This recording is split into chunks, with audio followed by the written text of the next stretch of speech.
ગુજરાતમાંથી અવારનવાર અનેક એવા કિસ્સાઓ સામે આવે છે કે જે આપણને ખરેખર અનેક બાબતને લઈ અને વિચારવા માટે મજબૂર કરે છે અને ફરી એકવાર એક એવો કિસ્સો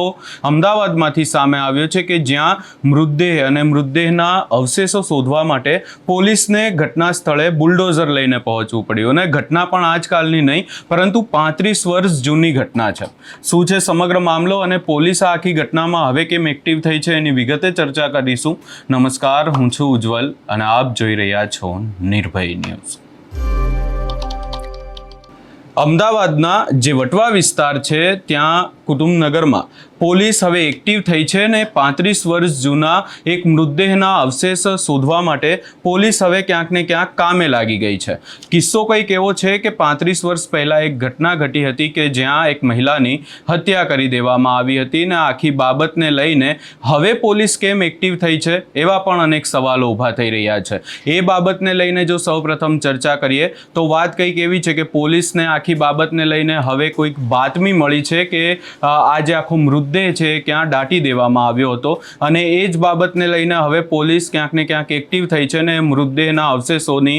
શોધખોળ પોલીસે ચાલુ કરી। આ આખી બાબતને લઈને પોલીસને બાતમી પહેલાં મળી ગઈ હતી એવી પણ વાત સામે આવી છે, પરંતુ આપણને બધાને ખબર છે કે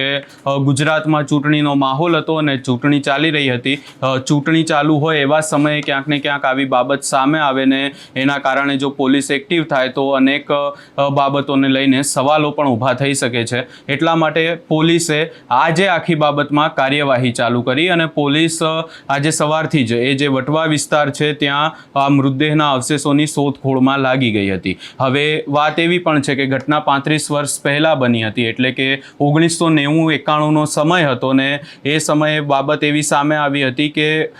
પતિએ જ આ જે 35 વર્ષની એક મહિલા છે એમની પત્નીની હત્યા કરી દીધી હતી ને હત્યા કરીને મૃતદેહ દાટી દેવામાં આવ્યો હતો એ વિસ્તારમાં એક જગ્યા ઉપર। હવે પોલીસને જગ્યાની બાતમી મળી એટલે સ્વાભાવિક છે કે પોલીસ ત્યાં મૃતદેહ અને એની સાથે સાથે જે મૃતદેહના અવશેષો એની શોધખોળ માટે પહોંચશે। પોલીસ ત્યાં પહોંચી પણ ખરા પરંતુ પોલીસ સામે બીજો એક પડકાર ઊભો થઈ ગયો। એ જે વિસ્તાર છે અને આટલા વર્ષ પહેલાંની આખી ઘટના હતી એટલે હવે તો ત્યાં ડેવલપમેન્ટ થઈ ગયું અને ખાસ કરી અને જે જગ્યા છે એના પણ ભાગલા પાડી દેવામાં આવ્યા હતા અને ત્યાં આખી એક દિવાલ બનાવી દેવામાં આવી હતી। પોલીસ સામે પડકાર એ હતો કે અહીંયા જે બાંધકામ થઈ ગયું છે હવે મૃતદેહ કેવી રીતે શોધીને નીકાળવો, એટલે પોલીસની સામે આ પડકાર હતો પરંતુ પોલીસે ત્યાં ઘટનાના સ્થળે બુલડોઝર બોલાવ્યો અને ત્યારબાદ આખું જે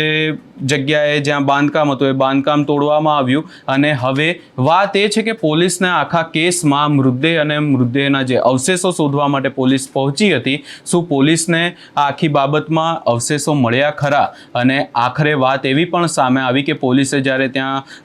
શોધખોળ ચાલુ કરી, આખું જે તોડફોડ કરી ત્યારબાદ જે ખોદકામ કરવામાં આવ્યું ને પોલીસને એ લાશના અવશેષો પણ મળ્યા છે। આખા કેસને લઈને ચર્ચાઓ અનેક થઈ રહી છે કે આખો કેસ જ્યારે 35 વર્ષ જૂનો કેસ છે, પોલીસ હવે એક્ટિવ થઈ છે, પોલીસને અવશેષો પણ મળી ગયા છે, પરંતુ આખા કેસમાં હવે કોને ન્યાય જોઈએ છે અને આખા કેસમાં શું આરોપી છે એની કોઈ ધરપકડ થઈ છે કે નહીં, આખો કેસ કેટલા વર્ષ જૂનો છે તો પછી આખા કેસમાં હવે પોલીસ શું કાર્યવાહી કરશે, આખી બાબત અને આ તમામ બાબતોને લઈને પોલીસ દ્વારા હજી સુધી કોઈ પણ પ્રકારે કોઈ સ્ટેટમેન્ટ આપવામાં નથી આવી। પોલીસને માત્ર ને માત્ર આખા કેસમાં અવશેષો મળી ગયા છે ને પોલીસ જ્યારે બુલડોઝર લઈને ત્યાં પહોંચી હતી ત્યારે જે દ્રશ્યો સામે આવ્યા એના ઉપર પણ નજર કરીએ।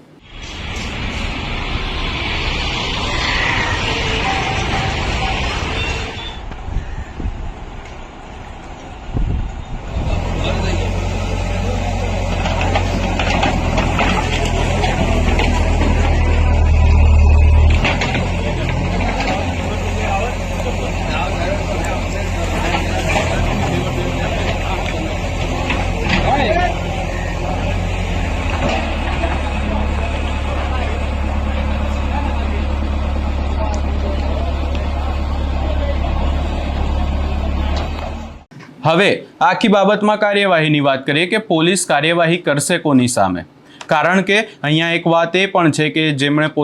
પોતાની જે પત્નીની હત્યા કરી હતી 35 વર્ષ પહેલાં, એ આરોપી એટલે કે